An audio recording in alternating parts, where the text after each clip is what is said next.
전국 부안군에서 변산 공동체를 이루며 사시는 수많은 직함 중에서도 농사꾼으로 불릴 때가 가장 행복하다는 윤규범 대표님을 큰 박수로 모셔보겠습니다.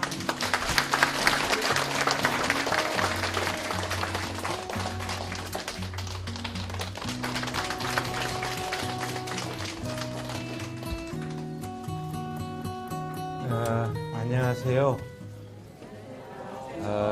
이 시간에는 이렇게 강제로 끌어와도 이렇게 많이 안 모이는데 이분들이 전부 자발적으로 오셨다는 말을 듣고 우리 제도 교육이 성공을 했구나. 예, 여기 나오는 게 정답이라고 누군가 이야기를 해가지고 그 정답 맞추려고 여기 나오셨구나 하는 생각이 들었어요. 조금 어렵게 시작했나요? 아무튼 반갑습니다. 제 이름이 윤구병이고요. 저는 여기서 멀지 않은 한평군 출신입니다. 그래서 가끔 저를 보고 영광입니다 하면은 아닌데요. 저는 한평인데요. 그렇게 이제 대답하는데요. 제가 윤구병이 까닭은 오로지 저희 아버지가 상상력이 없으셔가지고 아주 부지런하고 성실하고 고지시간 농사꾼이었는데 상상력은 꽝이셨어요. 그래가지고 아들을 낳으면서 1년 번호를 붙이기 시작하셨어요. 그러니까 너 첫째 태느냐 1병, 둘째 2병, 셋째 3병. 근데 우리 어머니가 설마 아들만 9을 낳으리라고는 꿈에도 생각 못 하셨겠죠. 그래서 제가 9병인데 하나 더 낳았으면 뭐라고 붙이셨을지 상상해요. 저로 끝마감하셨기에 다행이에요. 근데 우리 어머니께서 또 우리 아버지가 귀도 얇으셨어요. 어느 날 장에 갔다가 말을 낳으면 제주도로 보내고 아들을 낳으면 서울로 보내라는 말을 듣고 오셔가지고 그날로 주섬주섬 논 팔고 밥 팔고 집 팔고 해가지고 서울로 이주를 하셨어요. 저희가 말로 태어났으면 틀림없이 제주도로 끌고 가셨어요. 근데 그때가 1949년이었잖아요. 제가 7살 때인데 우리 나이로 저기 멀리 안경 낀 분한테는 43살로 보일지도 몰라요. 근데 43년생입니다. 이제 그래서 내 나이 7살 때 49년에 서울에 갔는데 저는 우리 전라도 사투리, 특히 한평 지역 표준말 사투리가 아니라 전라도 표준말, 한평 지역 표준말을 아주 잘했어요. 근데 서울에 가니까 죄다 서울 사투리를 써요. 내가 알아들을 수가 없어. 근데 우리 표준말은 잘 알아듣는 사람이었는데 서울 사투리는 알아들을 수가 없어요. 그래서 토마토 넣고 빵점을 받았어요. 그런데 딱 2번 점수를 받았는데 한 번은 35점, 최고점이고 그 다음에 받은 게 17점이에요. 2번 딱 빵점 아닌 걸 받았어요. 그걸 가지고 집에 갔더니 어머니가 우리 막둥이 하면서 궁둥이 두들겨주고 머리 쓰다듬어주고 난리가 나셨어요. 근데 그렇게 좋아하셨던 이유가 있어요. 우리 어머니가 까막눈이셨거든. 근데 이제 빵은 분명히 보이는데 글자는 못 읽으시는 거야. 이게 몇 점이나 됐는지. 근데 요즘 보면은 그 점수에 자꾸 자기가 집착하는 부모나 선생님들을 보면은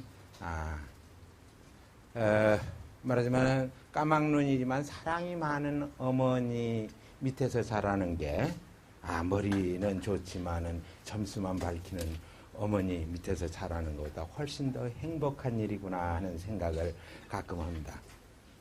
그런데 이제 1950년 그 이듬해 1950년에 6.25가 났죠.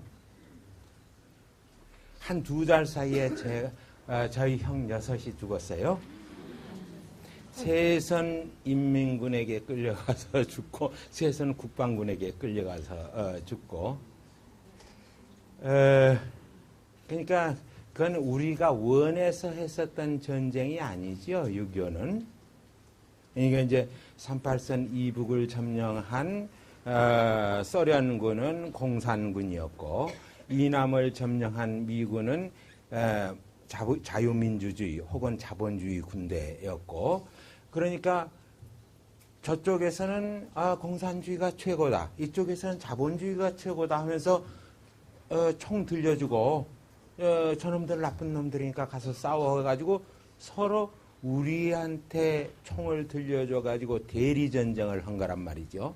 그러니까 우리 형들 경우에는 세선 국방군으로 나가서 그러니까 우리 여섯째 형은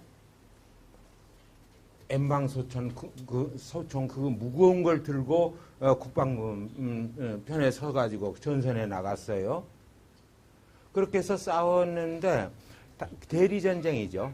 형제끼리 그 대리전쟁을 소련군하고 미군을 대리해서 전쟁을 해가지고 형제끼리 죽인 거죠. 그래서 이걸 보고 우리 아버지가 서울은 못 살 곳이다. 서울 가면 아이들 교육 잘 시킨다고 그래서 왔더니 이 서로 머리에 이상한 생각들이 들어가니까 형제도 못 알아보고 부모도 못 알아보는구나 해가지고 나머지 세선 시골로 데리고 와서 농사꾼을 만들겠다고 해서 다시 시골로 돌아옵니다. 근데 그때는 집 팔고 논밭 팔고 뭐 다 팔았으니까 피난민 신세죠. 아무것도 없죠. 제가 전쟁을 겪으면서 느꼈었던 것이 둘입니다. 하나는 이 땅에 다시는 전쟁이 일어나서는 안 된다는 거 뼈저리게 느꼈고, 형 여섯을 이제 재단에 바치면서 그걸 느꼈고, 또 하나는 전쟁이 일어나고 나면 그 다음에는 꼭 굶주림의 시기가 옵니다. 제 여섯째이 15살 때 군대에 끌려갔으니까, 엠망처럼 들려서 끌려갔으니까, 말하자면 시골에 농사 지을 만한 남자들, 농사 지을 힘이 있는 남자들은 전부 전선으로 끌려가 버립니다. 그러면은 이제, 그 논밭이 묵기 시작하죠. 논밭이 묵으면 맨 먼저 밭을 하얗게 덮는 것이 뭐냐면은 망초대, 개망초. 그게 초나라가 망하려고 그 증조로서 하얗게 온 들판을 망초대가 덮었던 게 아닙니다. 꽃말이 그런 말이 있죠. 초나라가 망하려고 그 망초대가 하얗게 피었다. 그런데 그러지 않아요. 제가 농사를 지어보니까 묵혀놓으면은 맨 먼저 거기서 돋아서 꽃피는 것이 개망초입니다. 그러니까 전쟁이 일어나면 어느 나라든지 그 다음에 굶주림이 찾아옵니다. 몇 년에 걸쳐서. 제가 그 전쟁 끝나고 시골에서 여기저기 피난 다니면서 왕겨 갈아서 물에 타서 먹고, 그 다음에 수수 껍질 갈아가지고 물에 타서 먹고, 소나무 속껍질 벗겨서 먹고, 그 다음에 띠뿌리라고 있어요. 잔디뿌리 비슷한 거. 그거 해가지고 이제 먹고, 그런데 그게 100% 셀룰로이드지요. 그걸 억지로 목에 넘기면은 먼저 어디를 채워요? 여러분들은 배, 위 하죠. 우리말로 뭐예요? 위가? 예, 밥통 같은 소리 하시네. 예, 밥통이라고 그랬어요. 양을 채운다. 양이 안 찬다. 양껏 먹는다 하는 거 있죠. 지금 소한테만 써요, 양을. 근데 우리말로는 양이죠. 우리말로는 양입니다. 양을 채웠다가 그 다음에 어디를 거쳐요? 장. 그것도 물 건너온 말이에요. 중국말이에요. 중국말인데 정말 이런 말을 들으면 내가 애가 터져요. 애죠. 이제 애가 탄다, 애가 터진다, 이럴 때 애입니다. 애를 거쳐서 이제 차곡차곡, 똥구멍 바로 위에 쌓이죠. 바로 위에 쌓이죠. 그래. 유식한 분들이 많아. 아무튼 물 건너온 말들로 우리 국어 사전이 거의 열에 여덟이 물 건너온 말이니까 직장인을 채운다고. 직장은 가는 거지. 그런데 이걸 그대로 차곡차곡 똥이, 물기 하나 없는 똥이 차곡차곡 쌓여 있으면은 어떻게 돼요? 눈도 노래지고, 살갗도 노래지는 황달, 역시 유식에, 그것도 중국에서 온 저희가 한자 용어인데, 우리는 그냥 똥떡에 오른다고 그랬어요. 똥떡을 놔 죽어요. 그럼 그걸 안 죽으려면은 내보내야 돼요. 내보내려면은 조그만 똥구멍으로 그 주먹덩어리만한 똥덩어리가 나오려면 어떻게 해야 돼요? 똥구멍을 찢어야 돼요. 그래서 똥구멍이 찢어지게 가난하다는 말이 거기에서 생겼어요. 저는 어렸을 때부터 그 똥 눌 때면은 늘 가랑이 사이로 피가 흐르던 기억이 있어서 똥구멍이 찢어지게 가난하다는 말은 직유다. 은유나 환유가 아니다.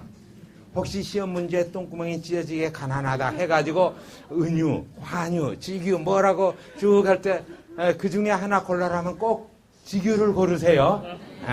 직유입니다. 이제 이렇게 해서 그리고 제가 갈비뼈가 왕상하고 궁둥에도 살이 하나도 없고 눈이 10리쯤 들어가고 그런 아이로 사실은 해가지고 자랐어요. 그러다가 허천병에 걸렸어요. 허천병이라는 말 모를 거예요. 그 가상허기증. 하도 굶주리다 보면 어쩌다 명절 때 이제 이런 떡부스러기가 있어가지고 목구멍까지 차도록 먹는데도 아직도 배고픈 증세가 안 가셔요. 그래서 개워내고 먹고 설사하고도 먹고 그러던 기억이 있는데, 그래서 이제 우리 어머니 아버지가 밥술이나 먹는 동네 그 집으로 애 보는 모습으로도 보내고, 애들은 허리가 없다고 그러지 어른들 말이에요. 그리고 그 성적인 코드가 담긴 말이에요. 애들한테 허리가 뭐 있냐 하는 말이, 내 허리가 왜 없어요? 하루 종일 돌 전후 애 업고 있으면 허리가 부러지는 것 같던데. 네. 그래서 이제 울고 오니까 이번에는 또 이제 밥술이나 먹는 집에 꼴모습으로 보내는 거예요. 그때는 엄청나게 섭섭했어요. 9살 정도 났을 때인데 내가 이렇게 막내를 이렇게 아끼는 막내를 그렇게 그 나무 집에다가 힘들게 내돌리나 싶어서 서럽고 그랬었는데 나중에 생각해 보니까 여거 집에 놔두면 틀림없이 굶어 죽는다. 밥술이나 먹는 집에 자기가 보내놓으면 그래도 보리밥끼니나 얻어먹고 살지도 모른다. 그게 보내신 거예요. 그래서 살아남았어요.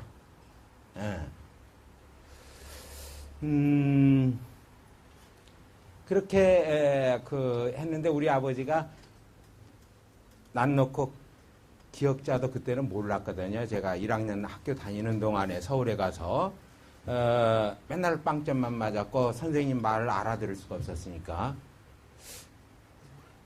근데 이제 아무튼 난 놓고 기억자도 몰라도 좋다. 농사꾼으로 만들겠다고 아주 굳은 결심을 아버지께서 하셨기 때문에 4년 동안을 학교를 못 다녔어요.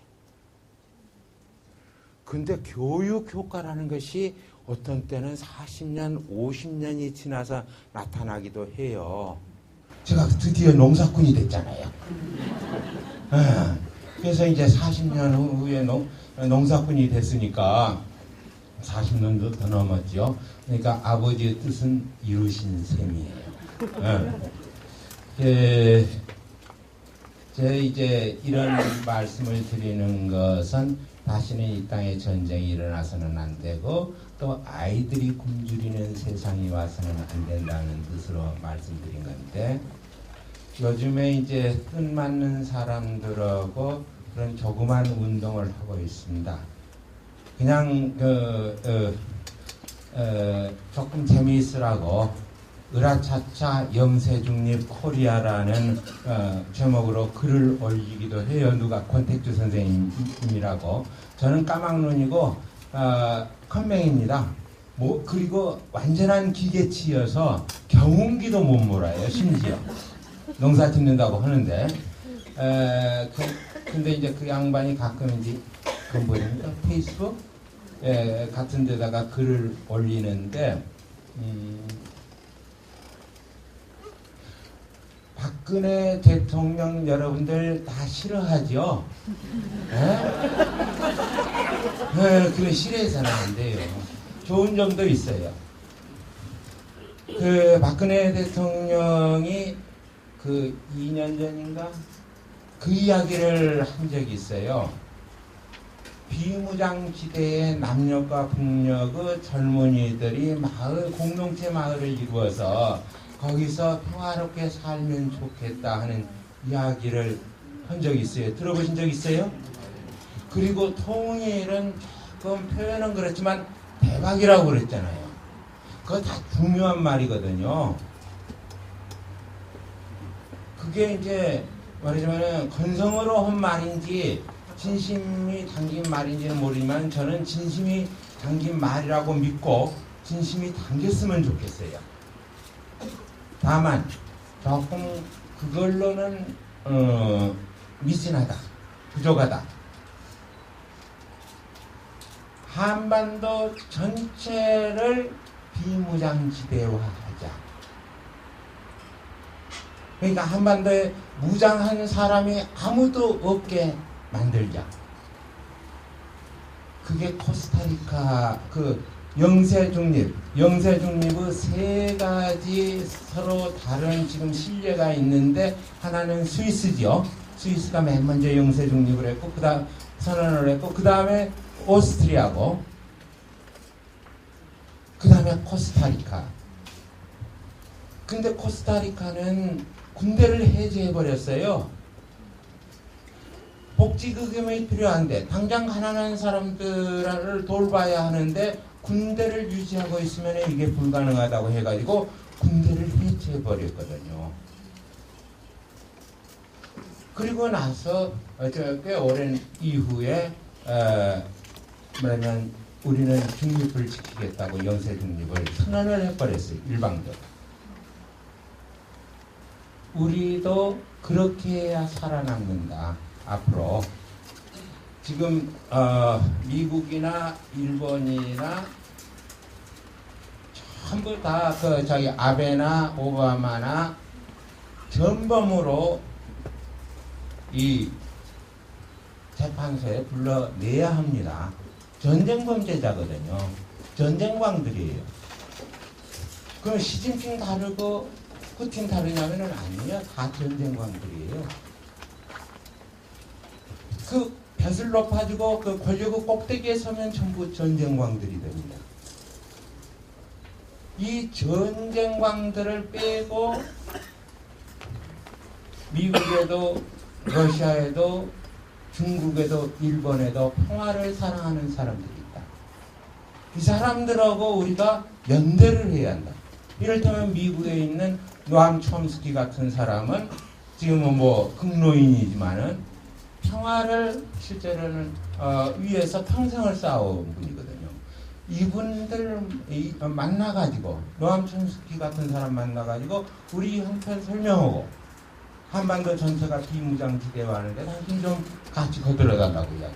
그러려면 우리 사이에서 친밀파가 나와야겠죠. 그 다음에 일본에도 그 평화를 사랑하는 사람이 많아요. 그 사람들하고 우리가 연대해야 돼요.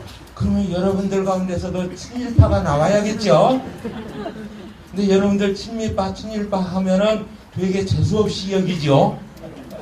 근데 그렇잖아요. 위에 있는 소수 전쟁광들만 빼면은 그 사람들하고 연대해가지고 우리가 함께 영세중립을 도모해야 성공할 수 있습니다.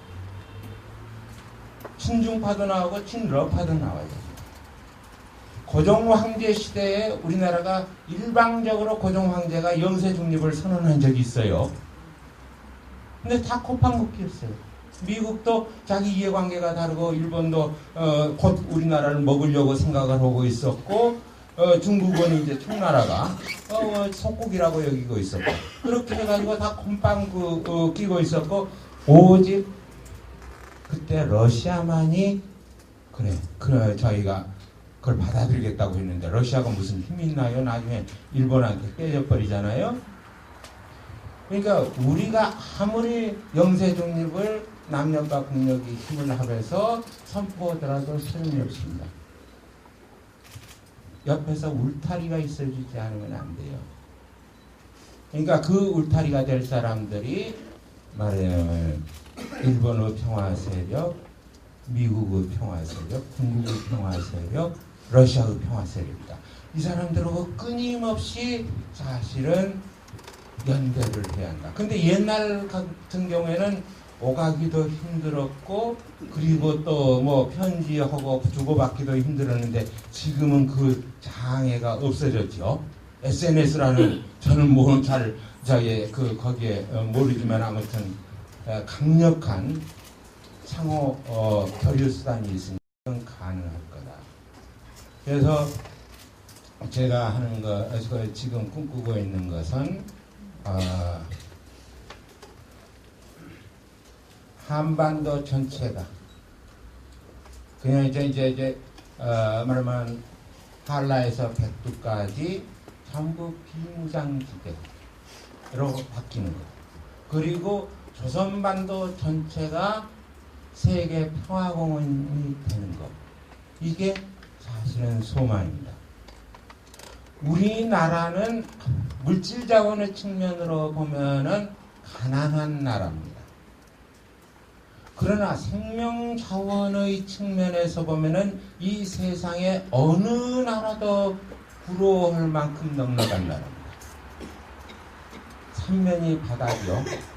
게다가 서해는 만으로, 커다란 만으로 이루어져 있어가지고 물이 잔잔하기 때문에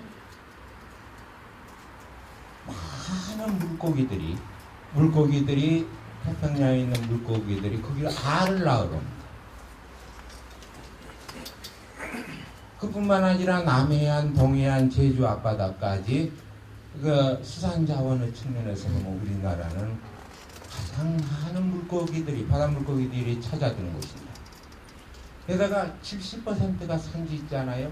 지금 북녘은 북녘대로 식량이 부족하니까 그걸 산지를 다 깎아내가지고 밭을 만들어가지고 해마다 말하자면 홍수 피해를 입고, 남녘은 남녘대로 이 산림 자원에 대한 제대로 된 관리가 안 되고 있습니다. 근데 이것만 제대로 관리하게 되면은, 제가 스웨덴에 가봤었는데 거기는 소나무 하나를 제대로 관리를 해가지고, 거기도 척박한 땅입니다, 산이. 근데 그거 가지고 산림을 넉넉하게 꾸리는 길을 찾고 있더라고요. 우리도 이 산림 자원을 제대로 이용을 하게 되면은 넉넉하게 살 수 있다. 그뿐만 아니라 오랫동안 작업을 해왔지 않습니까? 식량 작업을. 그 평지의 인구 밀도로 따지면 아마 우리나라가 세계에서 1, 2위를 다툴 거예요.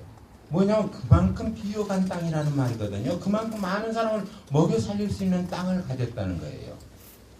근데 지금 우리나라 식량 자원은 자급률이 주곡이 20% 좀 넘죠.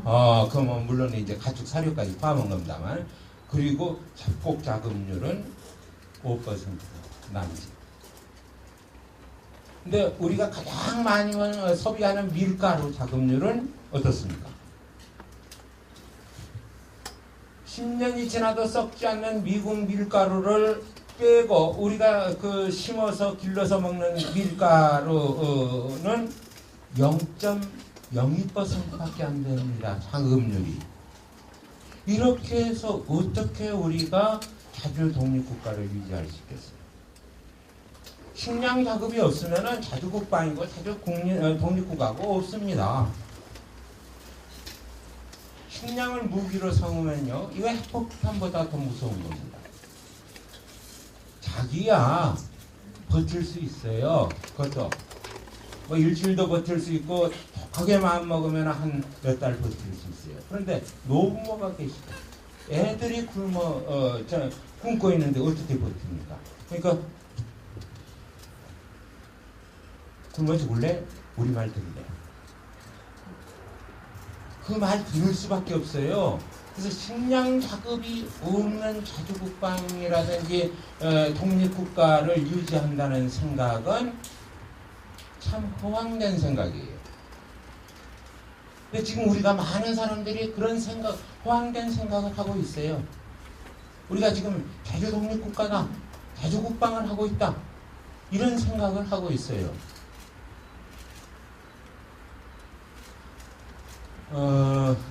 어쨌든 말하자면 기초 살림이 튼튼해야, 그 바탕에 다른 살림의 터전을 닦을 수 있다. 우리 기초 살림은 산살림, 들살림, 바다살림, 뱃살림까지 포함한 바다살림, 이 세 가지 살림인데, 이 세 가지 살림을 제대로 익혀야 한다. 그런데 지금 우리가 학교에서 배우는 교육이 이런 살림을 제대로 익히도록 이루어지고 있습니까? 그렇지 않아요. 교육의 가장 큰 목적이 뭐죠? 교육은 인류 100년의 대계라고 그러는데, 100년이 대계란 말 하죠? 그거 틀린 말이에요. 머릿속에 싹 지워버리세요. 틀린 말이야. 틀린 말입니다. 교육이 없으면 인류가 이 지구상에 나타난 뒤로부터 오늘날까지 인류는 교육을 받지 않으면은, 따로 교육을 받지 않으면 먹을 것, 입을 것, 잠자리 그 어느 것도 마련할 수가 없어요. 다른 생명체는 그냥 그 타고난 본능으로 먹을 것, 입을 것, 잠자리 문제 척척 해결해내는 생명체 많습니다. 거미나 벌한테 엄마 아빠가 집 짓는 법 가르칩니까? 안 그래도 다 잘 지어요. 하지만 사람은 먹을 것, 입을 것, 잠자리 그 어느 것 하나 부모나 마을 어르신으로부터 그걸 가꾸거나 짓거나 하는 것을 배우지 않으면 먹을 것, 입을 것, 잠자리 문제 어느 것 하나 해결할 수가 없어요. 그러니까 교육은 100년의 대계가 아니라 인류, 만약 굳이 한자를 써서 표현한다면 인류 생존지 대계죠. 생존지 대계입니다. 100년의 대계가 아닙니다. 살아남으려면, 사람으로 살아남으려면 교육 받아야 돼요. 근데 그러면 교육의 가장 큰 목적은 뭐냐? 잠깐요. 많이 여기가 덥네요. 그러니까 제가 옷을 벗을게요. 저희 야하지 않을 만큼만 벗을게요.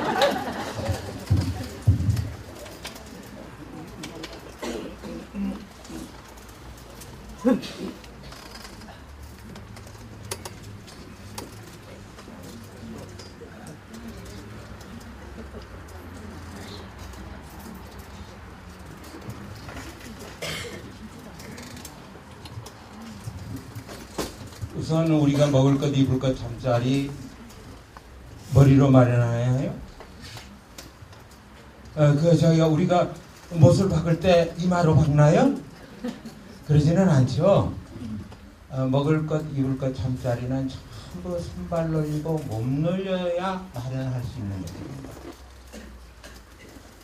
사람이 살아남으려면은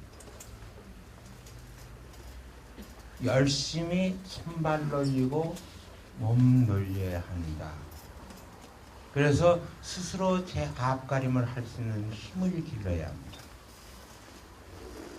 저 굉장히 유식한 사람이에요.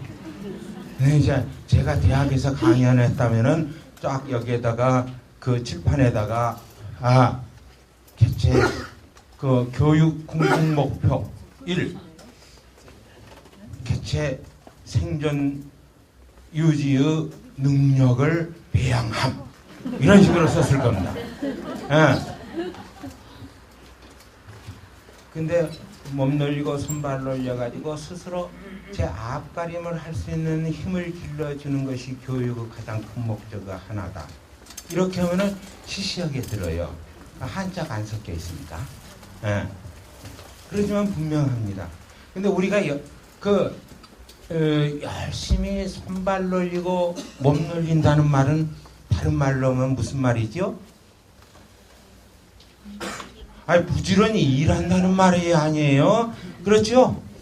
열심히 손발 늘리고 몸 늘린다는 말은 부지런히 일한다는 말입니다. 그러니까 어렸을 때부터 산과 들과 바닷가에 뛰어 다니면서 열심히 손발 늘리고 몸 늘리게 해야 한다. 다시 말하면 놀린다는 말은 놀게 한다는 말이죠. 몸을 놀게 하고 손발을 놀게 해야 한다. 자, 여기서 어렸을 때 여자분들 저기 많은데 어머니가 애 터지게 누구야 누구야 불렀는데도 못 듣고 동무들과 실컷 놀아본 경험이 있는 사람 한번 손 들어보십시오. 남자 여자 가리지 말고 들어보세요. 저기 여기 사진 찍는 사람 없습니까? 네, 내리세요. 저걸 찍어야 합니다. 전부 이가 드러났어요. 허옇게 손 드는 분이. 그 다음에 이제 귀에 걸렸어요. 입술이 귀에 걸렸어. 왜 그러죠? 그냥 순간적으로 그게 행복한 기억으로 그게 떠오르지요. 어렸을 때 놀았던 게. 근데 어떻게 뻔뻔스럽게 손을 들 수가 있어요? 애들한테 그렇게 해주고 있어요?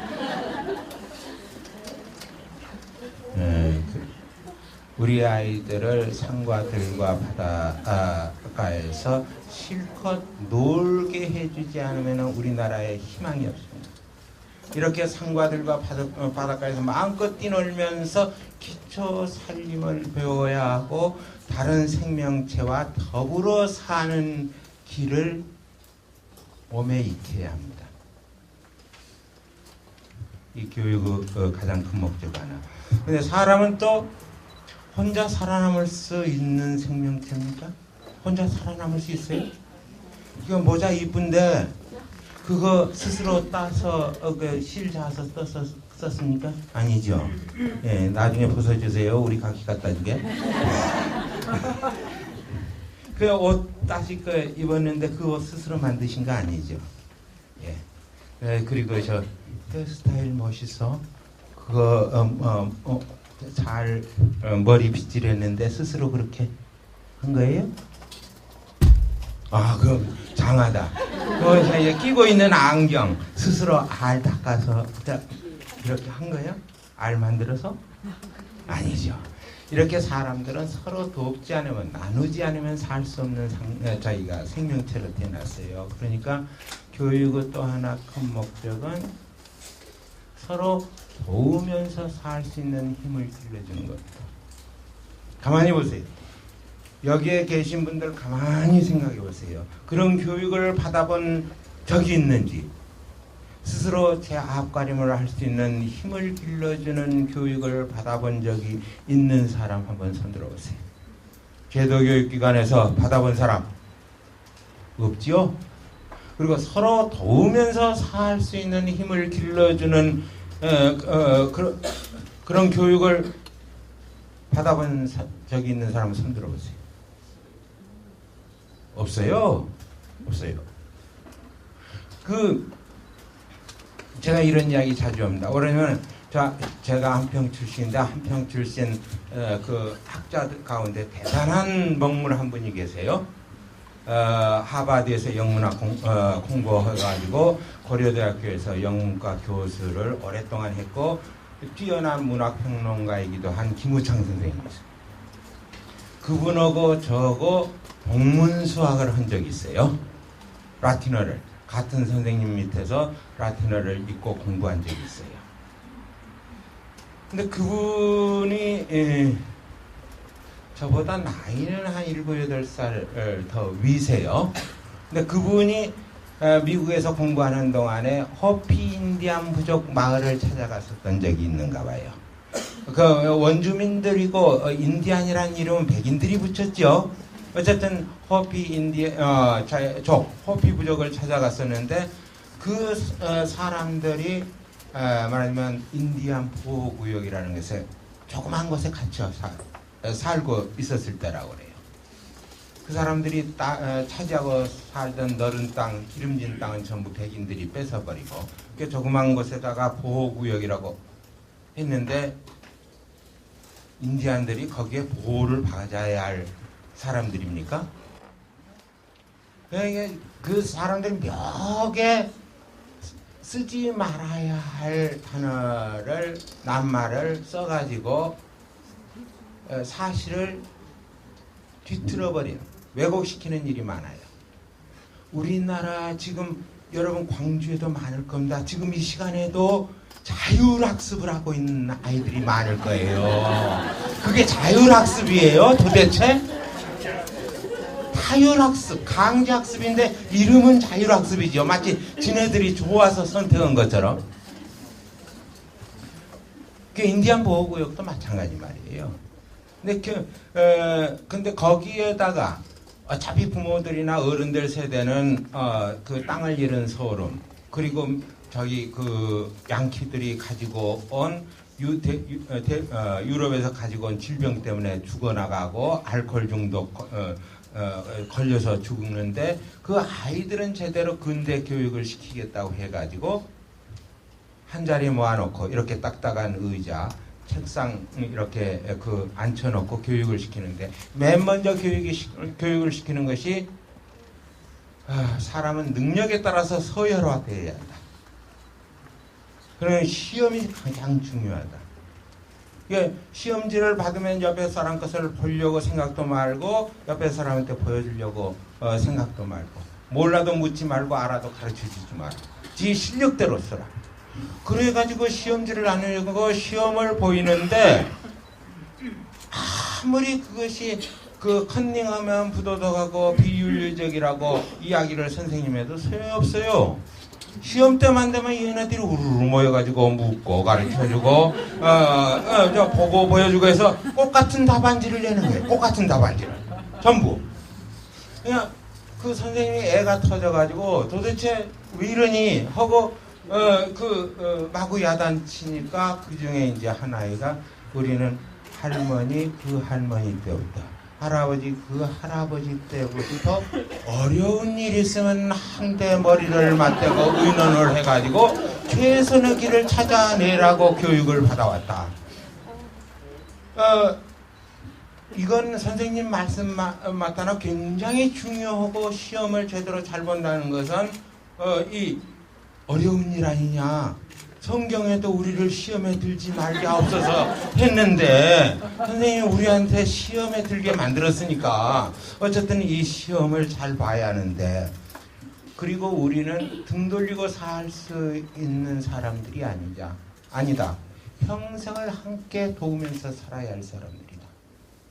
선생님 말씀에 따르면 우리는 등 돌려야 한다. 서로 내 옆에 있는 동무와 내가 아는데도 가르쳐주지 않고 바른 답을 썼는데도 보여주지 않고 하면 동무가 어떻게 생각했느냐. 날 동무로 생각 안 할 거다. 우리는 뿔뿔이 흩어져서 죽게 된다. 그래서 그 호피 부족에게 근대식 교육을 실패했다고 해요. 근데 많은 부족들이 서로 떠나버리고 죽고 멸종한 부족도 있는데 이 부족은 지금까지 씩씩하게 잘 살아남고 있잖아요. 그래서 우리 땅 다시 내놔 하고 실제로는 미국 정부에다가 요구도 하고 그렇고 있다고 그래요.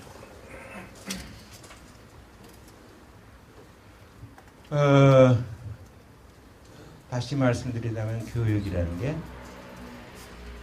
큰 목적이 스스로 제 앞가림을 할 수 있는 힘을 길러주는 거고 서로 도우면서 살 수 있는 힘을 길러주는 거다. 그 밖에는 전부 격가지다. 시대와 지역에 따라서 여러 가지 다른 교육과 과정이 마련되어 있지만은 그건 격가지고 중요한 것은 이 두 개다. 그런데 우리가 그런 교육을 받아보지도 못했고 저 자신을 돌아보면 그런 교육을 시키지도 못했어요. 15년 동안 제가 정규직으로 대학 선생을 했습니다. 그리고 마지막에는 서울대학교에 가가지고 철학과 석박사 과정 학생들에게 존재론이라는 걸 강의했어요. 존재론, 온톨로지. 여러분 그게 뭐고 생각하죠? 모르겠죠? 예. 모르겠는 분들은 철학을 다시 쓴다에 그 내용이 있어요.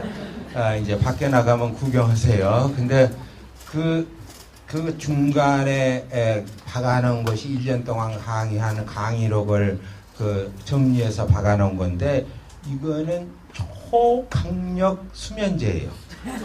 건강에는 해롭지 않아요. 건강에는 해롭지 않아. 그러니까 잠 못 이루는 사람은 꼭 하나씩 머리맡에 놔둘만 해. 근데 이게 어떤 정신 나간, 미안합니다.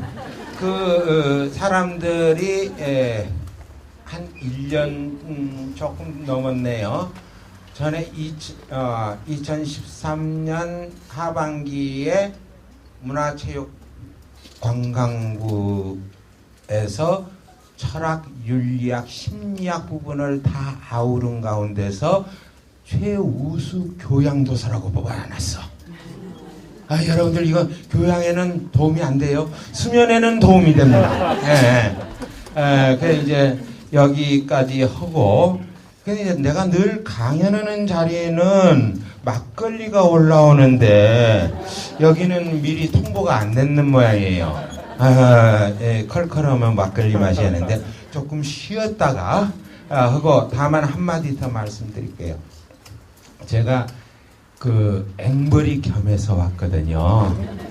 보리출판사 대표예요. 근데 제가 농사를, 변산에서 한 15년 농사를 짓고 있는데, 거기에 이제 아이들, 초, 중, 고등학교 아이들에게 무상교육을 합니다. 기숙사비, 학비 일체 안 받아요. 이제, 어떤 때는 어느 애는 한 40명 중고등학교 가르치기도 하고, 작년에는 30명. 이렇게 좀 우뻑집뻑 하기는 하는데, 오는 학생들이 많아요, 거기에. 100명, 200명씩 와가지고 여기서 공부할 수 없겠느냐고 그래요. 근데 그 부모들이 가난하고, 그래서 대안학교를 못 갑니다. 학교에서는 떨어져 나왔고. 근데 그 아이들이 오는데, 이 아이들한테 밥은 같이 농사 지면서 먹을 수 있어요. 근데 무슨 천연염색실이라든지 목공실이라든지 도서관이라든지 그릇, 성형실, 가마 이런 것들은 농사지은 돈으로는 마련하기 힘들더라고요. 제가 보리 처음 설립할 때 저기가 조금 공이 있었다는 것을 핑계 삼아서 돈 내놔 해가지고 카란등 강도 노릇을 한 15년 했어요. 이번엔 이게 필요해. 그랬더니 도서 정가제가 무너져 버렸잖아요, 그 사이에. 그러니까 동네 서점들이 다 없어져 버리고, 어린이 전문 서점도 없어져 버리고. 근데 보리에서 내는 책들은 그걸 서점에서 직접 봐야 이게 다른 책하고 조금 다르구나 하는 것을 알 수 있단 말이죠. 1988년에 처음 보리 출판사가 문을 열었는데, 그러면 지금 몇 년 됐죠? 26년 넘었죠? 그동안 다 묶어낸 책이 다 모아도 300종이 안 돼요, 종수로. 근데 파주에 있는 다른 출판사, 큰 출판사들을 보면 한 해에 묶어내는 책이 500종이 넘는 출판사들이 여럿이에요. 그러면 26년 동안 묶어낸 걸 죄다 합해도 300종이 안 되는 출판사하고 한 해에 500종씩 묶어내는 출판사하고 경쟁이 되겠습니까? 안 되겠습니까? 안 되죠? 그래서 처음부터 아예 목표를 정했어요. 경쟁하지 말자. 꼭 필요한 책이지만 여러 출판사에서 여러 가지 사정 때문에 못 묶어내는 책만 우리가 묶어내자고 했기 때문에 그건 상관없어요. 근데 이거 나무 베어내가지고 펄프 만들어가지고 거기에다가 인쇄를 하는 거 아니에요? 책이라는 게. 처음에 우리가 처음에 모였던 사람들이 그때 현장론이라고 그래가지고 대학 졸업하고 전부 현장에 뛰어들어갔다가 들켜가지고 전부 쫓겨난 친구들이에요. 모여가지고 그래 출판일이라도 하자 해가지고 모여서 했는데 처음에 이게 나무와 한 그루를 베어낼 가치가 있는지를 꼼꼼히 따지고 가치가 있다는 확신이 들 때만 묶어내자 했어요. 나무와 우리 사이는 어떤 사이입니까? 목숨을 주고받는 사이입니다. 우리가 생명이라고 흔히 요즘에 생명, 생태 해가지고 대유행인데 우리말로 하면 목숨이죠. 생명은 목으로 들이쉬는 숨, 내쉬는 숨을 합해서 우리가 목숨이라고 그럽니다. 우리가 내쉬는 숨에 섞여있는 이산화탄소를 나무가 받아들여 가지고 자라고, 나무가 내쉬는 숨에 섞여있는 산소를 우리가 받아가지고 몸 놀리고 손발 놀리고 머리도 굴리고 그러잖아요. 그러니까 우리와 나무는 목숨을 주고받는 사이고 목숨을 나누는 사이다. 어떤 책을 묶어낼 때 이걸 정말 운동 삼아서 실제로는 출판업에 종사를 하게 될 때는 그 책을 읽는 사람이 일깨움을 얻든지 그러지 않으면 마음의 감동을 받아서 적어도 마음으로만은 실천에 옮기지 못할지라도 나무 10그루, 20그루를 베어낼 마음을 내야 한다. 그런 책을 만들어내야 한다. 여러분들이 이제 조금 있다가 가서 둘러보세요. 하나하나 둘러보면은 이 책들이 그런 과정을 거쳐서 나왔다는 것을 아실 수 있고, 기왕 또 하나 더 하겠습니다. 여러분들 개똥이네 놀이터 정기구독 하는 분이 있다고 들었어요. 한번 손 들어보십시오. 예, 고맙습니다. 몇 안 분 안 되네요. 이거는 소파 방종환 선생님이 어린이라는 잡지를 1920년대 만들어내 가지고 잡지를 매월 발간을 해서 이 땅의 청소년들을 일깨운, 많은 청소년들을 일깨웠는데 그 전통을 이어받은 유일한 잡지입니다. 월간지입니다. 개똥이네 집과 개똥이네 놀이터가 한 세트로 해가지고 매월 나오는데, 이거는 우리 아이들이 자연과 함께 살도록 산과 들과 바다에서 기초 살림을 어떻게 하면 익힐 수 있는가 하는 것을 알려주는 징검다리가 되는 책들입니다. 굉장히 소중한 책들입니다. 이걸 고리에서는 계속해서 그 개똥이네 나놀이 운동을 해가지고 상감 벽지나 섬이나 도시에서도 아이들이 문화 혜택을 못 받고 있는 아이들한테 나놀이 운동을 합니다. 다달이 사실은 정기구독을 받는 것보다도 훨씬 많이 찍어내가지고 여기 여러 군데 나눠주고 있습니다. 여기 계신 분들 아마 저기가 그 안에 개똥이네 놀이터, 개똥이네 집하고 그 안에 또 다른 선물이 들어있는데 그거 꼭 챙겨가십시오. 근데 미끼입니다. 그거 미끼. 꼭 정기 구독을 해서 나누리 운동을 하시고, 그렇게 하면은 많은 문화적으로 소외받은 사람들, 일깨움을 얻지 못하는 부모님이나 선생님들도 일깨움을 얻을 수 있고, 그거를 정기 구독하시는 분들에게는 보리책을 할인해서 받아볼 수 있는 혜택도 드립니다. 예, 저 홍보하다 보니까 조금 늦었네요. 좀 쉬었다가 하겠습니다. 고맙습니다. 예, 겁나 쉽죠, 말이. 근데 제가 이렇게 얼굴은 무식하게 생겼어도 겁나 유식한 적이 있었던 사람이에요. 아까 그 이야기 했죠. 제가 점저론이라는 것을 1년 동안 강의를 했다고. 근데 그 친구들 전부 지금 철학 교수들이 됐어요. 제가 1년 동안 강의한 친구들이. 근데 그때 내가 하던 말 알아들었느냐 했더니 못 알아들었대요. 그럼 지금은 알겠느냐 했더니 모르겠대요. 근데 뭘로 제가 강의를 했냐면 5마디 가지고 1년 동안을 버텼어요. 있다, 없다, 이다, 아니다, 이것저것 할 때 것. 이 5마디를 가지고 1년 동안 강의했으니까 얼마나 끔찍했을지 한번 상상을 해보세요.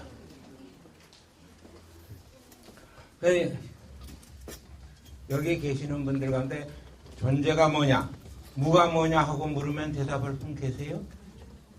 없죠. 선이 뭐냐, 악이 뭐냐 할 때 쉽게 대답을 할 수 있어요? 모르죠. 진리가 뭐냐, 허위가 뭐냐 하고 물을 때 쉽게 대답할 수 있어요? 없죠. 왜 대답할 수가 없습니까, 이게? 물 건너온 말이어서 우리가 보통 때는 쓰지 않는 말들이에요. 지난 한 주일 동안에 존재나 무라는 말을 3번 이상 써본 사람 한번 손 들어보세요. 없죠? 왜 안 썼을까요? 쓸모가 없어서 안 쓴 거예요. 그 말 안 써도 살 수 있으니까 안 쓴 거예요. 그런데 우리나라 그 먹물들, 특히 이제 저도 정규직으로 15년 이상 그 대학 선생 노릇을 했는데, 정규직으로요. 근데 이제 사실은 대학 선생들을 비롯해서 학자라는 사람들이 우리말을 어지럽혀 놓은 게 너무 커요. 도대체 8마디, 9마디가 물 건너온 말인 사전을 국어사전이라고 할 수 있겠어요? 우리나라 국어사전이 그런 형편이에요. 오죽하면은 고은 선생님이 김대중 정권 때 이대로 가면은 분단 상태가 이렇게 60년 이상 지속이 돼버리다 보면은 나중에 통일이 되더라도 남북에서 쓰는 말들이 달라가지고 서로 도우면서 살 길이 막혀버릴 거다 생각을 해가지고 결의말 큰 사전을 만들자고 했잖아요. 북녘어고. 그래서 남녘 공동대표가 고은 선생님이었잖아요. 이명박 정권, 박근혜 정권 때 그 제대로 뒷받침을 하지 않아서 지금 굉장히 어려움을 겪고 있지만은, 근데 그래서 결의말 큰 사전을 만들려고 전 세계에서 다른 나라에서는 사전을 어떻게 만드는가 하고 돌아다녀 보셨다고 그래요. 돌아다녀 볼수록 우리나라 사전꼴이 부끄러운 거예요. 아까 이야기했듯이 10마디에 8마디가 물 건너온 말이고, 삼국시대부터 힘센 놈들이, 더 힘센 놈들이 사는 힘센 나라 말을 마구잡이로 끌어다녀다가 우리말에다가 끼워 넣고. 한 예를 들어볼게요. 이를테면 여러분들 비발디 하면은 뭐가 생각나죠? 똑똑해, 교양이 있어, 정말 유식하네. 우리말로 하면은 봄, 여름, 가을, 겨울, 내철. 근데 내철이라고 하기 싫죠? 왠지 교양 없어 보이지? 사계.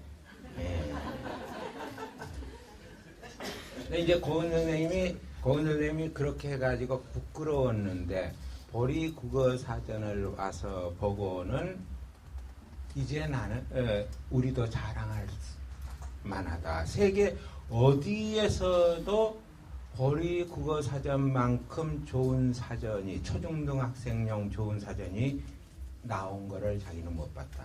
더구나 북녘에서 흔히 쓰는 말까지 거기에다가 다 반영을 해가지고 만들어져서 고맙다고 편지를 했어요.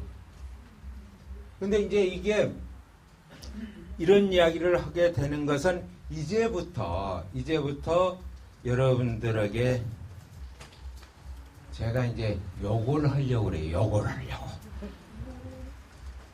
여러분들은 계절이 없지요? 아니, 도시에 사는 사람들이 무슨 봄, 여름, 가을, 겨울 계절이 있어? 계절 없죠? 그래, 이렇게 반응을 해. 내가 우리말로 하면 뭐라고 하려고 했을까? 철이 없지요? 그런 거예요, 철이. 예? 그러니까 이제, 그러면 계절이 든다, 계절이 난다 하는 것은 아무 말도 안 돼요. 근데 한철 한철 철이 저희가 한철 한철 접어들면서 봄, 여름, 가을, 겨울 접어들면서 철이 들고 한철 한철 나면서 철이 나는 거죠. 그래서 철없는 아이들이 이렇게 자연 속에서 몸 놀리고 손발 놀리면서 열심히 노는 동안에 말하면 철 있는 어른으로 바뀌죠. 철 들고 철 나서. 그러니까 자연이 사람을 철 있게 만들어주는 것이지 책을 100권 1000권 봐봐야 철없는 사람이 철 있게 되지는 않는다는 뜻입니다. 저도 철이 없었어요. 그래서 농사를 지으러 1995년도에 변산으로 갔어요. 저 한평으로는 못 갔어요. 고향에 가면은 빤히 알잖아요. 제가 얼마나 실제로는 못됐고 그렇게 했는지 아니까 인정을 안 해. 그러니까 고향 사람이 모르는 변산으로 갔어요. 내가 이제 산과 들과 바다가 함께 있어서 산살림, 들살림, 바다살림을 함께 할 수 있는 기초살림을 함께 할 수 있는 곳이어서 그쪽으로 갔어요.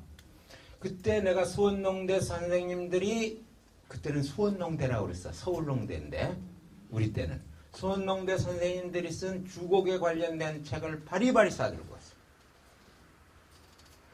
근데 전북 부안군 변산면에서 언제 콩을 심는지 아무리 들춰봐도 콩 심는 데가 와서 들춰봐도 그걸 적어놓은 책이 아무 데도 없어요. 그때는 저는 몇 월 며칠부터 몇 월 며칠까지 아주 딱 박아서 지역별로 적혀 있을 줄 알았거든. 없어. 근데 누구한테 물어봤더니 그거는 저기가 이 마을 어르신들한테 물어보면 좋겠다고.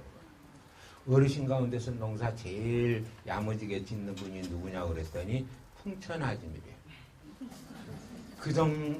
그러는 순간에 가슴이 뛰어서 나 여자 무지하게 좋아하거든. 나이 상관없어요. 연상연하 상관없어. 좋아해. 근데 풍천아짐이라고 그 아짐이 그 농사를 제일 잘 짓는다고 그래. 그게 나보다 9살밖에 연상이 아니에요. 작년에 돌아가실 때까지 내가 늘 연모의 마음을 품고 있었어. 예. 근데 이제 풍천아짐한테 찾아가가지고 제가 이제 대학 선생답게 물었죠.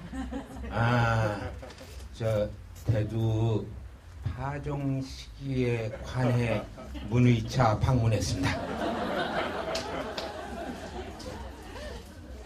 왜 초등학교도 안 나온 분이거든. 풍천하지. 대두가 뭐예요? 대두가. 예, 콩이요.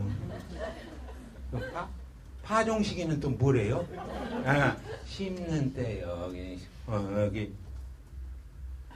또 문의차는 뭔 차요? 예, 제가 이제 여쭤보려고요.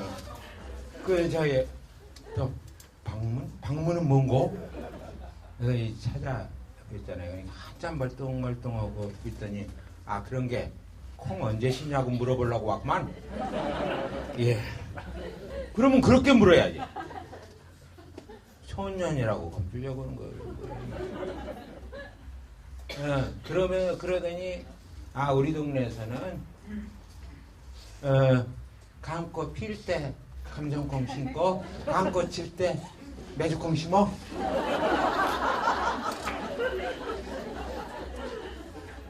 가장 과학적이고 생태적인 대답 아니에요? 이런 저희가 슬기는 자연 속에서만 익힐 수 있는 거예요. 책 1000권 만권 읽어도 소용이 없어요. 근데 그걸 모르고 그리고 학생들한테는 어려운 지도 모르고 나도 모르는 말로 질문해야 답변을 못해. 그래야 내가 존경을 받고 내 밥자리를 유지할 수 있어. 그래서 존재가 뭐냐, 무가 뭐냐, 선이 뭐냐, 악이 뭐냐 하는데 우리나라에서 선이나 존재나 무라는 말이 생활 속에 녹아있는 말이 아니기 때문에 그 말만 딱 토려져서 우리한테 들어왔기 때문에 무슨 뜻인지 아무도 몰라요. 그래서 내가 사랑을 다시 쓴다라는 책을 냈더니 영문 모르는 사람들이 상을 받았다는 것만으로 해서 세 차례에 걸쳐서 인문학 강좌에 초청을 했어요. 옛날 서울 경기고 자리에 이제 경덕도서가 있는데 거기서 세 차례에 걸쳐서 인문학 강좌를 해달라고 그래요. 그래서 이제 갔어요. 책도 좀 팔아먹을 겸. 근데 내가 어려운 말로 하니까 귀담아 쫑긋하고 듣는데 이렇게 쉬운 말로 하니까 뭐 인문학인데 저렇게 무식한 말로 그렇게 쉬운 말로 해가지고 귀담아 듣지를 않아. 그래서 내가 나 영불도고 히라버 라틴어 뭐 한문까지 한때 뜨르르 꿰던 사람이다. 네, 내가 여러분들에게 쓸데없는 말들을 어려운 말들을 많이 가르쳐 가지고 여러분들이 그런 말들을 거룩한 말들로 여겨 가지고 내가 지금 쉬운 말로 하니까 시시하게 여기는데 내 죄가 많다 해 가지고 거기서 등단을 했어요. 내 시인으로서 처음으로. 그 시를 읊어드려요? 제목은 교수형이야. 내가 교수였잖아.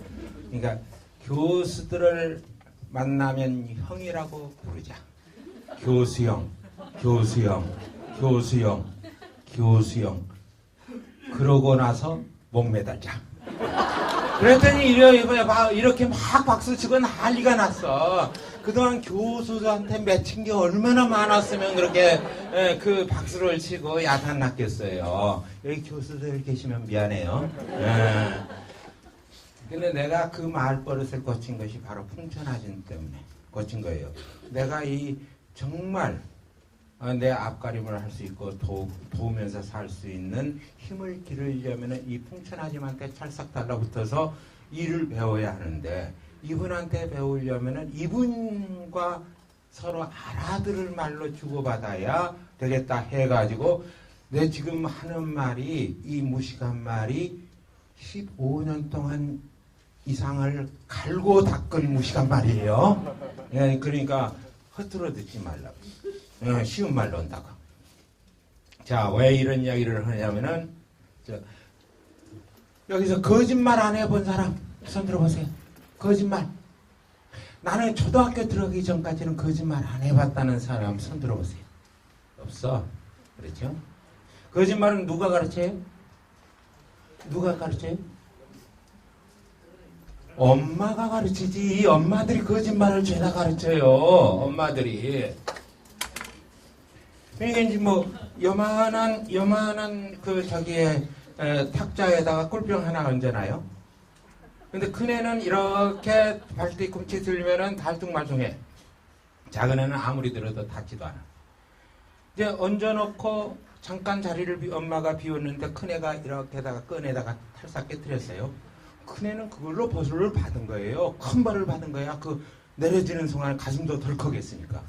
근데 엄마가 와가지고 마치 공평한 척 이렇게 보고 화가 나거든. 그러니까 큰 놈도 한번 노려보고 작은 놈도 한번 노려보고 누가 그랬어? 하고 오금 박아서 이야기하면 큰 놈 손가락이 자기한테 가요? 동생한테 가요? 동생한테 가지 당연히. 그러면 이런 거짓말은 나쁜 거짓말이죠. 그러면 언니한테는 마음속에 부끄러움을 심어주고 동생한테는 앙금이 생기게 만드니까. 물론 거짓말 중에 좋은 거짓말도 있죠. 호랑이가 담배 피워요, 안 피워요? 은큼해. 대답을 게. 안 피우지. 뭘 안 봤을 게 몰라. 그 다음에 그 토끼가 영궁에 갔다 와요, 안 와요? 갔다 올 리가 없지. 그 다음에 이웃 마을에 사는 호뿌리 할아버지 혹에 신나는 노래가 잔뜩 들어있다고 생각해서 도깨비가 어느 날 금방 많이 들고 가가지고 바꾸자고 졸라대요, 안 돼요? 안 되지. 근데 이런 이야기를 할머니, 할아버지, 엄마, 아빠, 선생님들이 들려주면은 애들이 얼마나 좋아하죠. 응? 환장하죠? 이런 거짓말은 근데 좋은 거짓말이에요. 상상력과 거기에 바탕을 둔 창조력을 길러주는데 도움이 되는 거짓말이기 때문에. 이제 이렇게 거짓말도 좋은 거짓말도 있고 나쁜 거짓말도 있는데 사람 계속해서 부모나 선생님들이 아이들에게 거짓말을 하지 말라고 하는 것은 거짓말을 하는 아이는 결국은 따돌림을 당하죠. 상대 안 하죠. 거짓말 입에 달고 살면은. 그러면은 따돌림 당하면 사람은 혼자 살아남을 수 있는 생명체가 아니기 때문에 서로 도우면서 살 길이 없어요. 그래서 거짓말을 하지 말라고 그러는 거예요.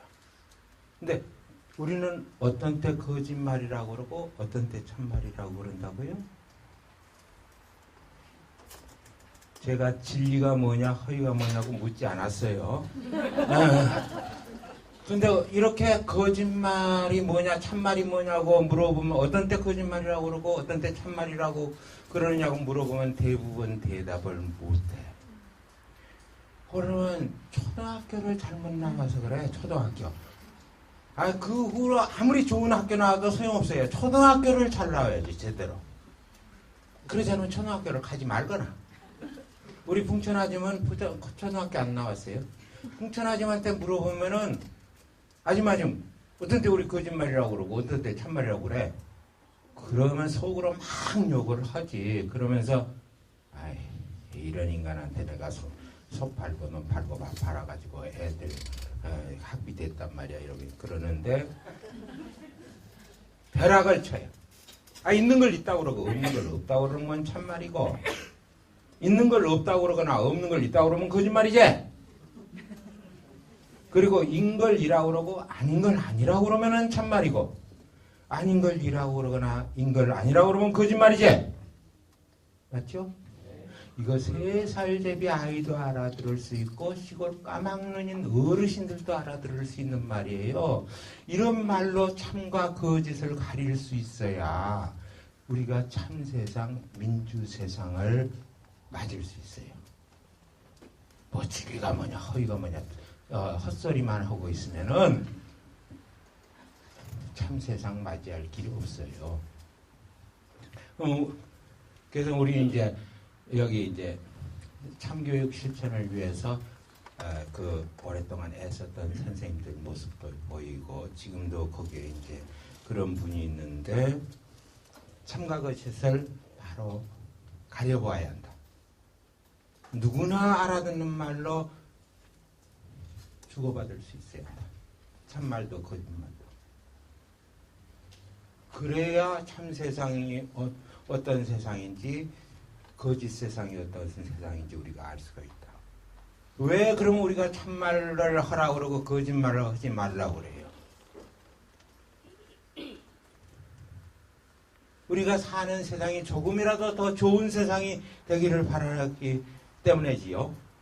그리고 또 우리 아이들에게는 우리가 사는 이 세상보다도 더 좋은 세상을 물려줘야겠다. 그런 생각에서 우리가 저희 참교육을 시키려고 그러고 참세상을 이루려고 그러는데 우리가 어떤 때 좋다고 그러고 어떤 때 나쁘다고 그러냐 이렇게 물으면은 또 실제로는 선이 뭐냐 악이 뭐냐고 묻지 않았는데도 대답을 못해요. 이 말 3살 제비도 알아듣는 말로 물은 거예요. 어떤 때 좋다고 그러고 어떤 때 나쁘다고 그러냐.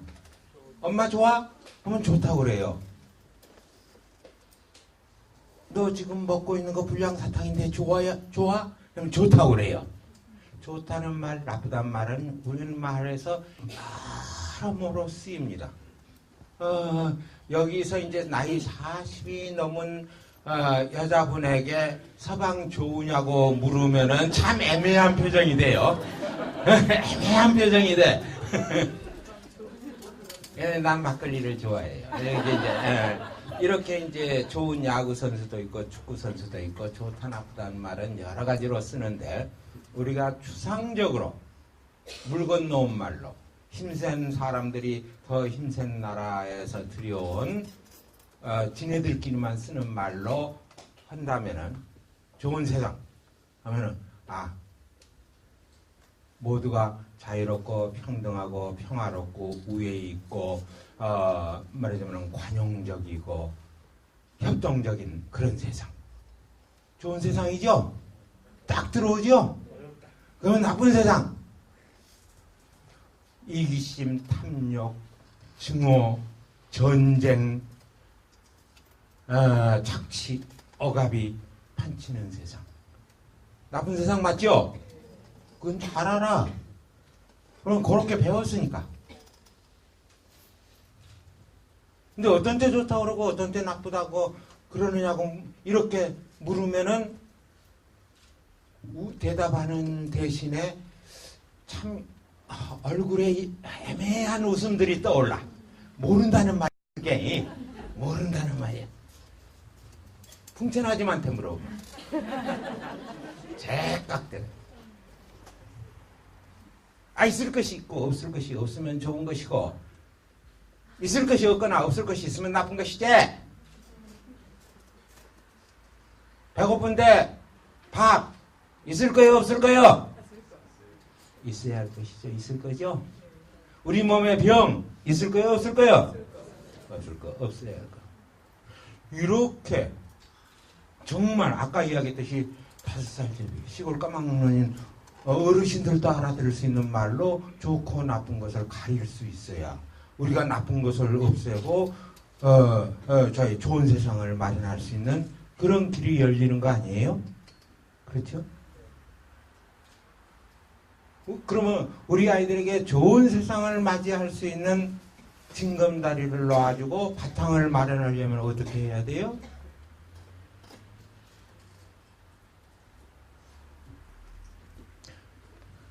없을 것이 있으면 나쁘다고 그랬죠.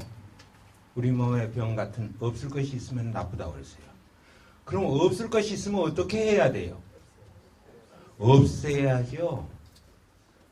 근데 이것이 정말 있을 것인지 없을 것인지 가려볼 수 있는 눈이 있어야 하잖아요. 없을 것인지 아닌지. 그걸 가려보려면 어떻게 해야 돼요? 어렸을 때부터 비판의식을 길러줘야 돼. 건강한 비판의식을 길러줘야 돼요. 어떤 것이 우리 삶의 걸림돌이 되는지, 왜 없어야 하는지, 이걸 스스로 판단할 수 있게 만들어줘야 돼요. 그러면 어렸을 때부터 비판의식을 길러주려면 어떻게 해야 하느냐. 우리 교과서는 어떠냐면은 코란이나 성경이나 불경보다도 더 권위가 있어. 그 불경이나 코란이나 성경은 재해석의 여지도 있고 비판적인 읽기도 가능해요. 글 읽기도 가능해.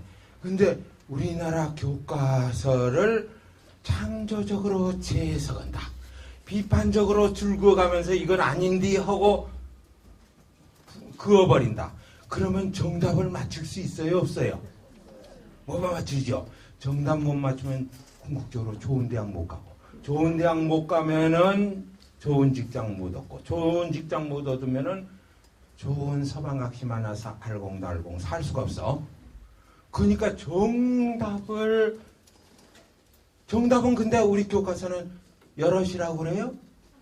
대학 입시에서 정답이 여럿이면 난리가 나버리죠, 해마다. 정답은 하나야. 근데 우리가 살아가는 데서 맞이하는 문제 가운데 정답이 하나인 문제가 있어요? 없어요? 없어요. 우리 교과서만 오로지 정답은 하나라고 이야기를 해. 그리고 그 교과서가 정답이 하나라는 거 우겨대는 것을 그대로 따르는 사람들은 10년 이상 따르면 어떻게 돼요? 정답병에 걸려. 정답병. 모든 문제는 정답이 하나뿐이라는 정답병에 걸려요.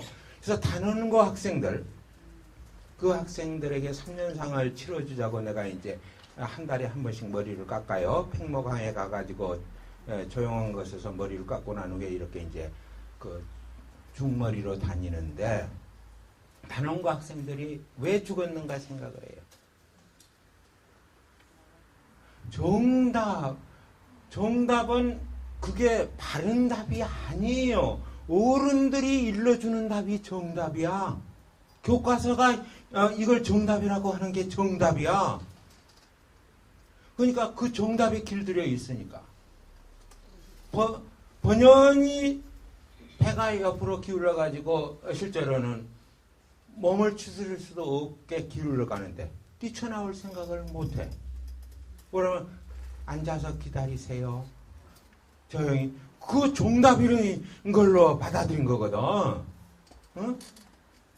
이제 말하면 자기 목숨이 달린 문제인데도 기다리세요. 선실에서. 뛰쳐나오죠. 이걸 가르치고 이런 죄를 저지른 사람 가운데 저도 끼어 있어요. 그러니까 이 정답병에 걸리게 되면은 사고가 획일화돼 버린다. 10년 이상 하게 되면은 오로지 정답이 하나밖에 없고 그 정답은 힘센 사람들. 어른들이 일러주는 것이 정답이라는 생각이 머리에 꽉 박혀버리게 돼요. 자율성이 도무지 없어져 버려요. 그럼 비판의식도 없고 창조의식도 없어져. 그러면 살아남을 수가 없어요. 애들이. 그래서 아이들이 제대로 살아남게 하기 위해서는 건강한 비판의식을 길러줘야 하는데 이를테면 안델센의 동화 벌거벗은 임금. 임금이라는 자가 그 대낮에 불알 덜렁거리면서 한기를 마음껏 이제 활개치며 걷고 있는데 어른들은 뭐라고 그래요? 아이고 저 때깔 좀 봐. 어쩌면 저렇게 이뻐. 누가 디자인했지? 환상적으로 디자인했어. 저 바느질 땀은 또 어때? 정말 한 땀 한 땀 저렇게 고울 수가 없네. 여따위로 거짓말을 해. 왜요? 임금한테 잘못 보이면 죽은 목숨이거든.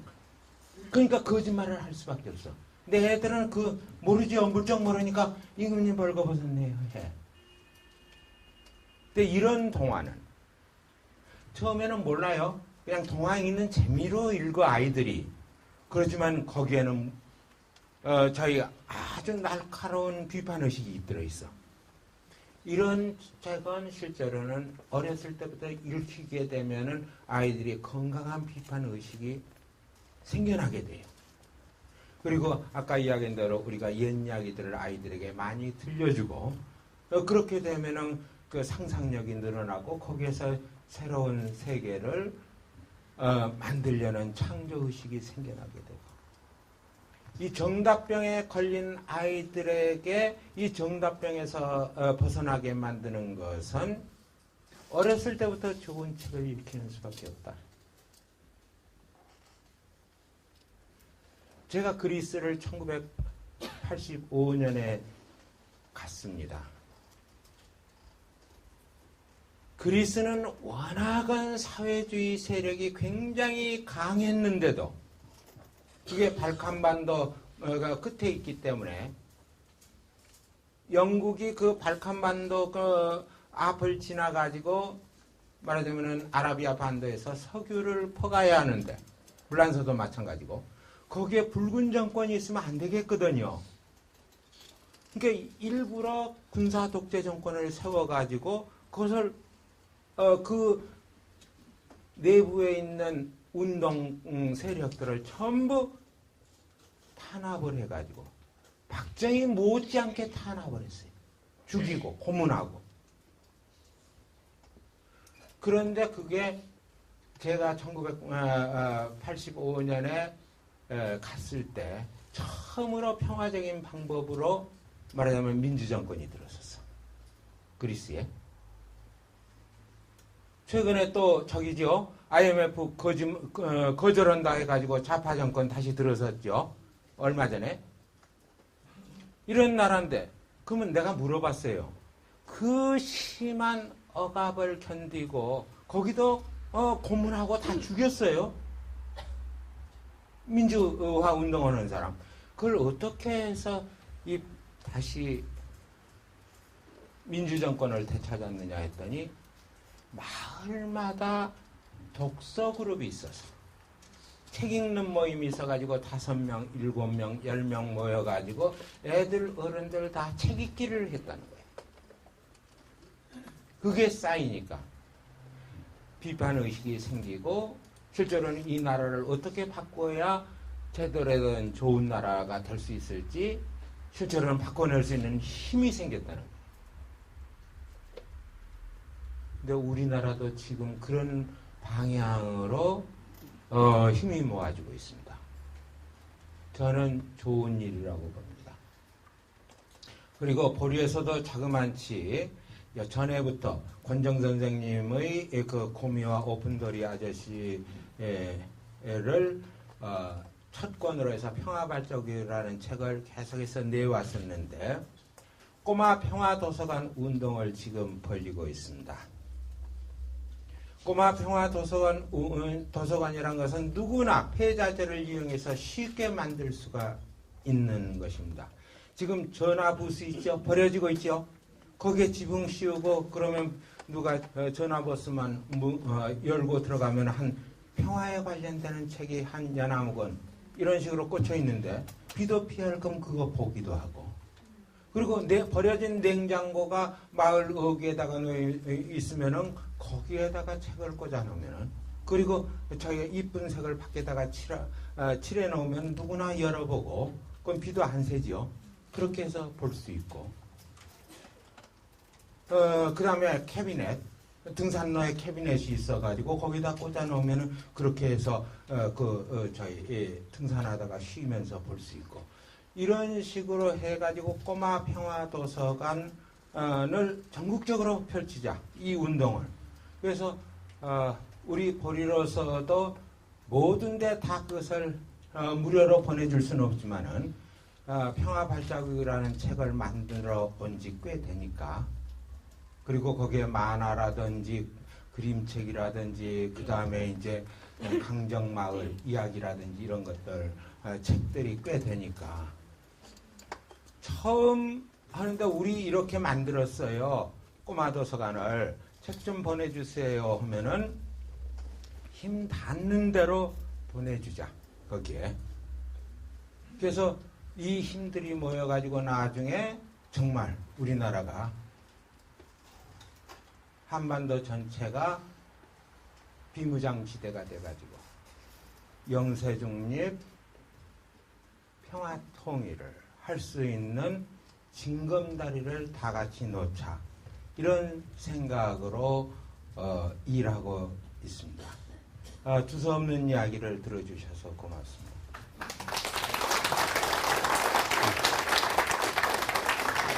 혹시 질문이 있으시면 질문 받겠습니다. 실험학교에 이제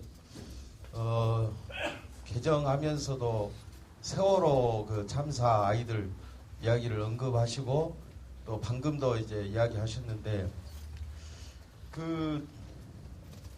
저도 이제 처음에 선생님 말씀처럼 아이들이 제도 교육 때문에 가만히 있으라니까 가만히 있어서 그렇게 됐다 이렇게 생각을 했는데 유가족 엄마 아빠들 이야기 들으면 정반대거든요. 아이들이 구명조끼 서로 나누어서 다 입고 그 복도에서 서 있으면서 무슨 이야기를 했냐면 우리가 여기서 한꺼번에 막 동시에 나가면 배가 더 한쪽으로 기울어질 수도 있고 또 아수라장이 되어서 좀 위험하지 않겠느냐. 그래서 그 자기들끼리 우리가 다 준비하고 있으니까 이제 헬기도 오고 그러면 바로 갈 수 있다. 그래서 오히려 그 자녀들이 성숙한 어떤 그 민주의식 이런 의미에서 안 나간 것이지 가만히 있으니까 가만히 있었다. 저도 그 이야기를 듣고 이 아이들이 그래도 좀 어른보다도 성숙한 생각을 하지 않았는가 그런 이야기를 들었거든요. 그래서 우리가 이 부분에 대해서는 좀 더 어떤 객관적이고 좀 더 이렇게 그 신중하게 좀 생각을 해야 되겠다는 데 있어서 그 이야기에 대해서 선생님한테 한번 여쭤보겠습니다. 예, 근데 이제 생사의 달리 문제에 관련돼서는 거의 본능적으로 행동을 하는 게 맞는 겁니다. 그리고 그것은 자율성이 실제로는 저희 커지면은 거의 이것은 목숨이 걸린 문제로구나 해가지고 그 행동하게 되지. 성찰하자 여기서. 응? 어느 것이 옳은지 성찰하자. 이런 저기는 아니라고 봅니다. 부모님이나 좀 그 아이들을 아끼는 아이들 측면에서는, 사람들 측면에서는 그렇게 생각하는 것이 그 아이들을 위해서 조금이나마 위안이 되고 부모님 입장에서도 위안이 되겠죠. 근데 저는 그런 건 아니라고 봅니다. 그 아이들이 자율성을 지니고 있는 아이들로 자랐더라면은, 그리고 자연 속에서 어떤 상황이 위험한 상황이고 어떤 상황이 위험하지 않은 상황이라는 것을 어린 시절부터 배웠다면은 그렇게 가만히 있지 않았을 거라고 저는 봅니다. 그러니까 말하자면 개구리 소년 기억하시죠? 5명인가 산으로 들어갔었는데 나중에 종래 나타나지 않았던 그 아이들이 대구 도시 아이들이었거든요. 만일에 다른 사고가 없이 그 아이들이 산속 깊이 들어가 가지고 나오지 못하고 자기가 죽었다면은, 시골에서 산에서 어렸을 때부터 산을 제 집 마당처럼 다니고 그렇게 산과 가까웠던 아이들이라면 그러지 않습니다.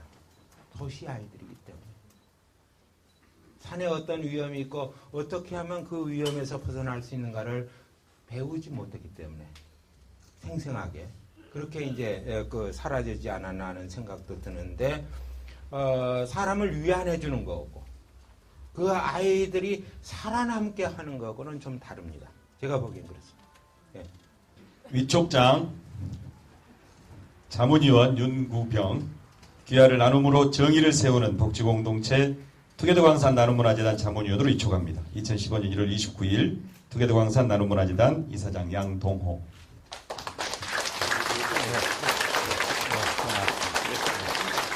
광산구가 작년에 복지 6관왕 했어요.